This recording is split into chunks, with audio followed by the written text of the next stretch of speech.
This is Telewizja Republika, the home of free speech, and we got Declan Gunley with us on air. Declan, welcome to Telewizja Republika. Massive riots in Dublin for last 2 days and the overwhelming migration problem, not only for Ireland, but for the whole Europe. What should we know about the riots itself and about the migration crisis in Ireland and broader in Europe, Declan? So the circumstances behind the riots that you're seeing at a place called City West in Dublin. City West was one of the top hotels in Ireland. And I used to go there to very big, important, national functions, political functions, that kind of thing. And it was sold to the government purchased it a few years ago to accommodate asylum seekers, that is, people coming to Ireland and claiming refugee status and living there and being accommodated at the cost of the taxpayer while their applications are being looked at. And this can take years and years. It turns out, of course, that many, or indeed most, of these applications are not entirely truthful in the way that they've been made, because of course, Ireland is on the far western shores of Europe, and we don't have flights or boats coming here from war-torn areas. We're not as close to a war zone as, for example, Poland is. So there are many places that you have to come through before you get to Ireland and then try and claim refugee status. But some years ago, an extremely left-wing Green Party minister who was responsible for this area sent out messages on the internet and even texts in multiple languages. I think it was 8 languages, telling people that they could come and apply for asylum in Ireland and offering own door accommodation. So you were being offered a free house and handouts of money. So we became known as Treasure Island amongst these people. And then what happened, and I'll get to the point, Michael, is this week, a 10-year-old Irish girl was in the vicinity of of City West, and allegedly, and we have to say allegedly because it's in the courts now, allegedly she was raped by an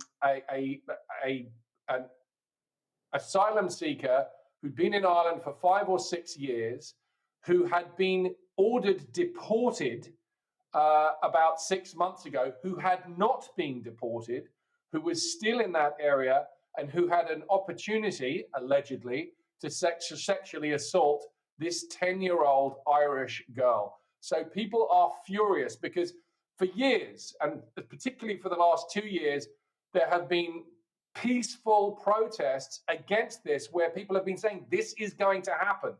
And stuff like this has been happening, but this week it just was a pressure cooker. We have a presidential election in Ireland today, and people are furious.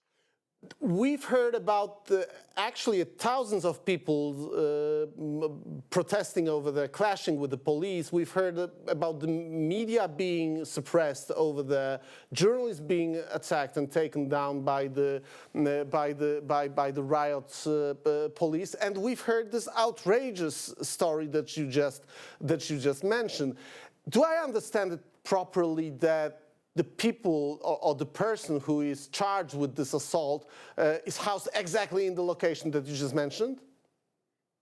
There are different stories going around. It is not clear to me. I've heard all sorts of stories, none of them confirmed. Even one rumor going around yesterday that he was a security guard there, but I don't know if that's true or not. Of course, like as with any of these things, rumors start. I don't know is the answer, but that City West facility, that's what it's for. People are accommodated there at the cost of the taxpayer. Just to your earlier point about the police and everything else, I want to be careful here, because it's important that international viewers understand that it's the Irish police, the Garda, we call them here, the Garda Síochána, means guards of the peace. They're all disgusted with this as well. That they are not supportive of these policies. They think it's nuts. They are very restricted in what they are allowed to do by the law. I know cops myself, they don't feel that the government has their backs, especially when they're going up against real criminals. Declan, so it looks like we got. I don't want to blame them. Okay, so let's not talk about the police here, because it seems to me that we got the similar problems all around let's put it only to Europe right now, because we got similar situation in Poland when the police or border police is not happy with the government policies regarding the border protection. We got the same kind of problems in, I don't know, Great Britain, in France, in Germany. So what is the root cause of the migration-based unrest in Europe? Let's put it mildly in that way.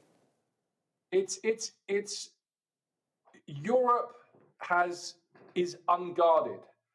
The policies the way that we are dealing with mass immigration in Europe is civilizationally suicidal. I employ people from 30 different countries in my company. I employ people from 30 different countries. I am pro-immigration, but we need to be able to choose who we allow into our countries. We can't allow anybody to just jump in a dinghy or a boat and come across here. We have no idea who these people are. This guy that allegedly raped this 10-year-old child this week here in Ireland, nobody knew who he was. Apparently he was in the UK for a while, so the story, and then he came here for whatever reason. I mean, the UK is not a war zone, at least not yet. So we're seeing gross incompetence across all of Europe, excuse me, across all of Europe, where immigration policy is concerned, and it has to stop.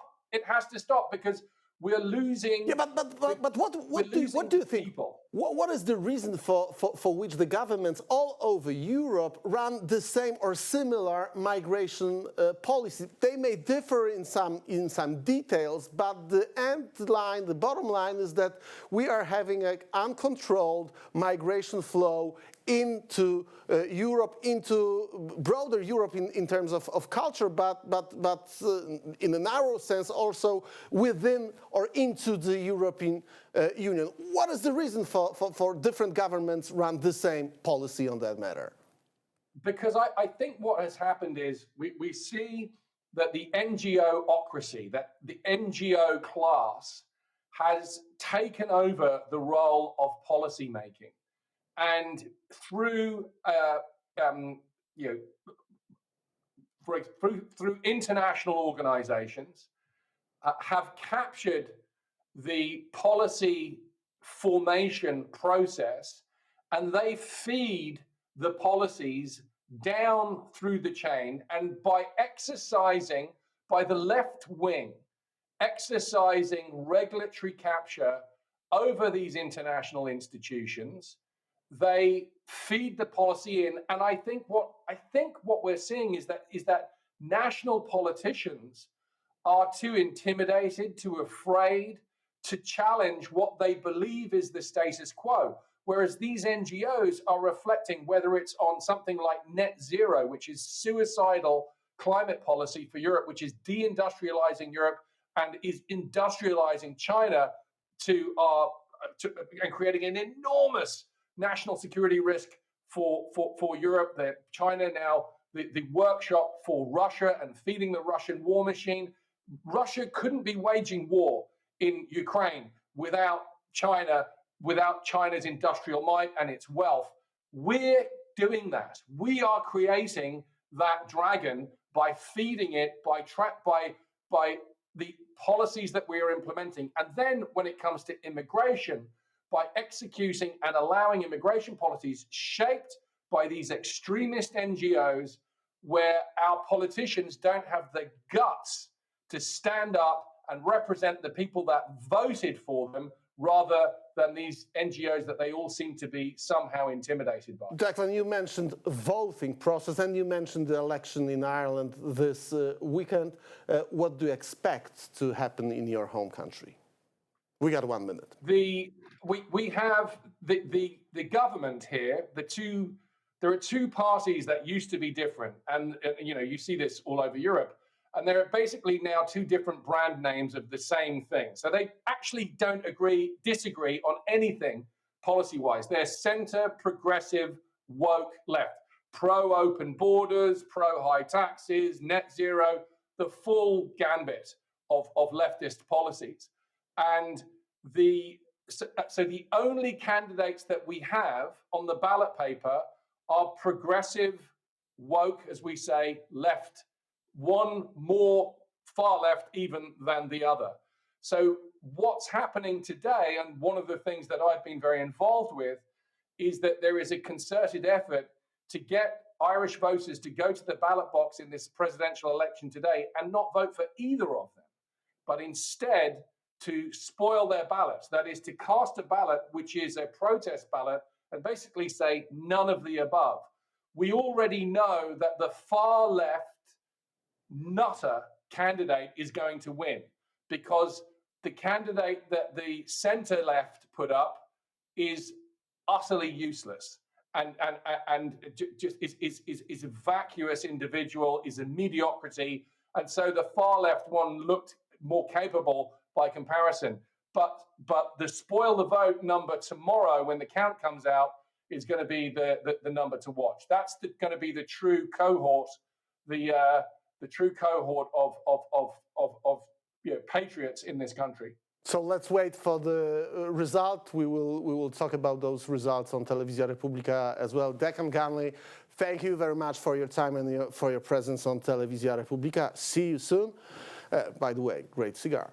I didn't take mine from the office. Ladies and gentlemen, this is Telewizja Republika, the home of free speech.